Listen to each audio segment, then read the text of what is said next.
السلام علیکم ورحمۃ اللہ وبرکاتہ۔ امید ہے تمام احباب خیر و عافیت سے ہوں گے۔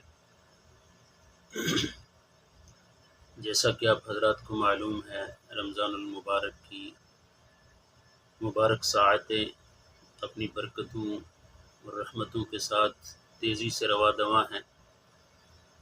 جیسا کہ پہلے دو عشرہ رحمت اور عشرہ مغفرت تقریباً اختتام پذیر ہونے کو ہیں، اب تیسرا عشرہ نجات، جس کے اندر اللہ رب العزت ویسے تو رمضان المبارک کے مہینے میں ہر روز کثیر تعداد کے اندر اللہ رب العزت لوگوں کو جہنم سے نجات عطا فرماتے ہیں، جہنم سے آزاد کرتے ہیں، اور آخری عشرے کے اندر بھی اسی طرح یہ سلسلہ چلتا ہے، حتیٰ کہ رمضان کے آخری دن میں اللہ رب العزت کی طرف سے اعلان ہوتا ہے کہ جتنے پورے رمضان کے اندر جتنے لوگوں کو جہنم سے آزاد کیا گیا ہے، اس آخری دن کے اندر اللہ رب العزت اس تعداد کے برابر لوگوں کو جہنم سے چھٹکارا عطا فرماتے ہیں۔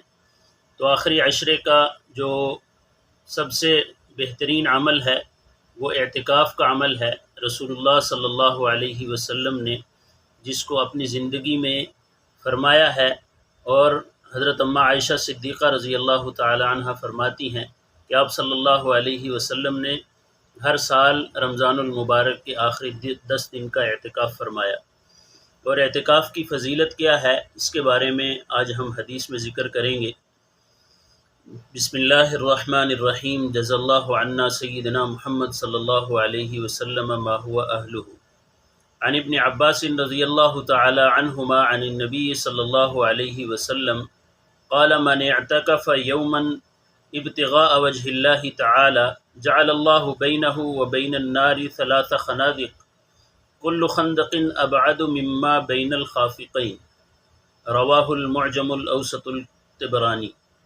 حضرت ابن عباس رضی اللہ تعالی عنہما سے روایت ہے کہ رسول اللہ صلی اللہ علیہ وسلم نے فرمایا، جو شخص اللہ کی رضا کے لیے ایک دن کا اعتکاف کرتا ہے تو اللہ تعالیٰ اس کے اور جہنم کے درمیان 3 خندقوں کو آڑ بنا دیتے ہیں۔ ایک خندق کی مسافت آسمان اور زمین کی درمیانی مسافت سے بھی زیادہ چوڑی ہے۔ تو ایک دن کے اعتکاف کی یہ فضیلت ہے کہ رمضان المبارک کے آخری عشرے کے اعتکاف کی کیا فضیلت ہوگی۔ تو خوش قسمت ہیں وہ لوگ جن کو اللہ رب العزت رمضان المبارک کے اس مبارک ساعتوں کے اندر یہ عمل کرنے کی توفیق عطا فرما دے۔